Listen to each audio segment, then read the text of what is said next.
winter's coming. Got the great coat on. I've got some gloves in my pocket. It was pretty chilly yesterday. We were definitely leaving autumn. Behind me is the hill I was at yesterday. I have come back. This is an interesting landscape. I'm on a railway bridge. The railway below me used to go from Didcot to Newbury, and one of Mr. Beeching's reforms, which the generation before me were quite incensed about. Anyway, I'm in search of Fox's Barrow. Well, I think I found it. Anyway, it's over here.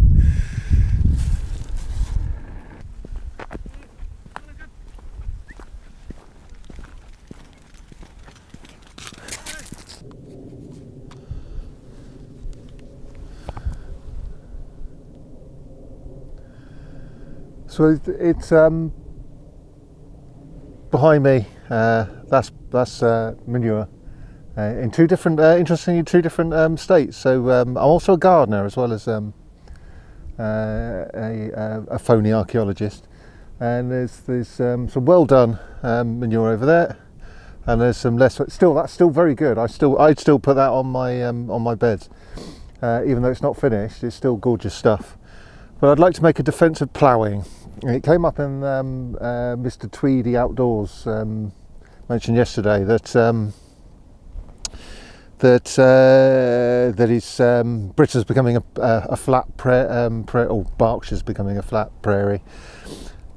It always has been. Is my argument. This land is for feeding people as well as birds, deer, other animals. Even though I have strong permaculture interests, I'd like to do. I'm very interested in sustainability, but feeding people has to be at the top of the list of priorities. And ploughing, I'd like to make a defence of ploughing. That is organic. That's over there. That manure. That is an organic. Of course, an inorganic farmer can use manure, but why bother when you can just put, if it's just about profit, you just get the chemicals on there. So my point is, this flat land, this has been ploughed flat for 4,000 years, and I know it's only been intensive the last 100 years, really intensive the last 100 years in living memory, which has destroyed a lot of archaeology, but more intensively for the last sort of 1,500 years. But this landscape has to look like this if it wants to feed people, and that's the reason for the land. It's not for, it is for recreation. I'm here for recreation, as well as my sense of place, my sense of myself in the place, my psychological ownership, a sort of local patriotism. Belongs to this land, and but I wouldn't want to see it rewelded. I would like to see more shelter belts, much more land put over to fallow, more organic systems, more hedges, even though those hedges historically represent oppression. But it's this landscape. It wouldn't work if it was either rewelded or turned into sort of organic allotments. It wouldn't feed the millions of people that it does now. But anyway, there's an indication that it's not all like the American prairie. That's organic. That's probably organic.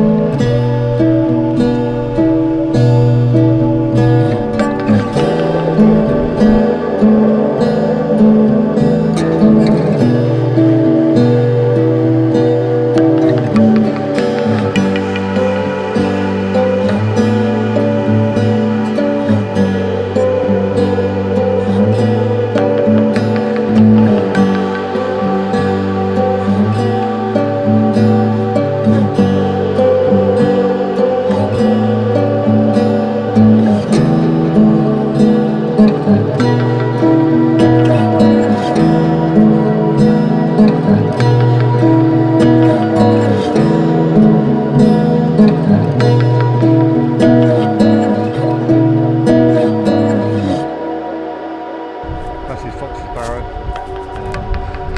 It's interesting. His position is not on top of the hill. As you can see from those who are working in these fields, it's on the brow of the hill. It's on the bits. I don't mean to be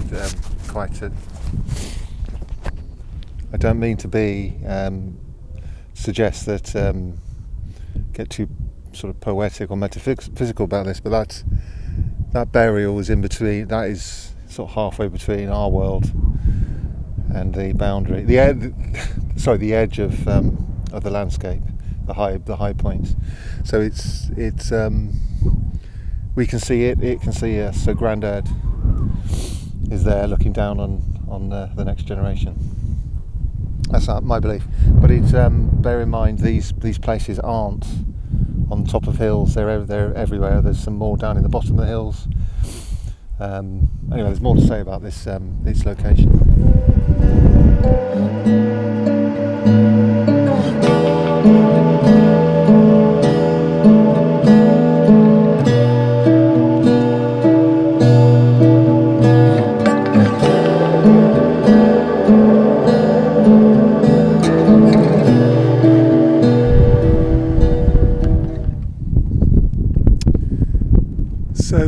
So this is Compton Downs, and there's a couple more things I wanted to say about Fox's Barrow. We only know it's called probably. I'd like somebody local to tell me whether or not that name has carried down through the ages, because we know it's Fox's Barrow because of the Anglo-Saxon Charter. A lot of names of locations in the countryside change over 1,000 years. So that's the way I know that's called Fox's Barrows, because it's in the charter as Fox's Barrow. But it's and that is on the current boundary between Oxfordshire and Berkshire. I'm in Berkshire now. I was in Oxfordshire, but you might be saying to yourself, Tom, you're an idiot. That's not the real boundary between Berkshire and Oxfordshire. The Thames is. And it was only 1974 meddling Liberal and Labour people had converted the ancient boundaries of this country to fit in with their ideas of a modern state. And you'd be absolutely right by correcting me, but it was still a parish boundary, and it's probably, because it seems to be aligned with the Grimsditch, you might be able to, and that's Bronze Age, you might be able to say this landscape and its units, how it was divided up, could well go back to the Bronze Age. But anyway, yeah, onwards and upwards.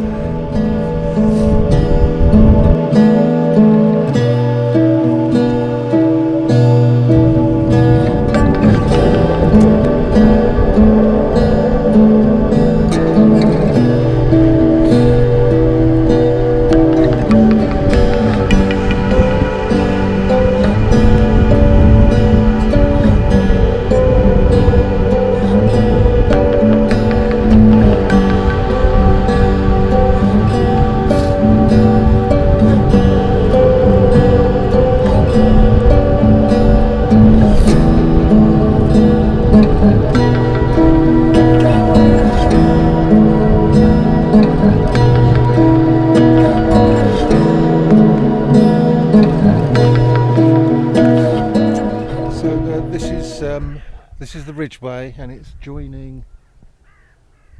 It's going to be joining in a minute the Icknield Way, the Portway. This is on the charter. This is the Ridgeway. See, Old English is really easy to do. Not, but anyway, yeah. There's another example of nouns being proper nouns being really easy. And the Icknield Way is Itchenelder or something like that. I think it's Itchenelder. I'll look it up. But yeah, so this is both of which are in the charter.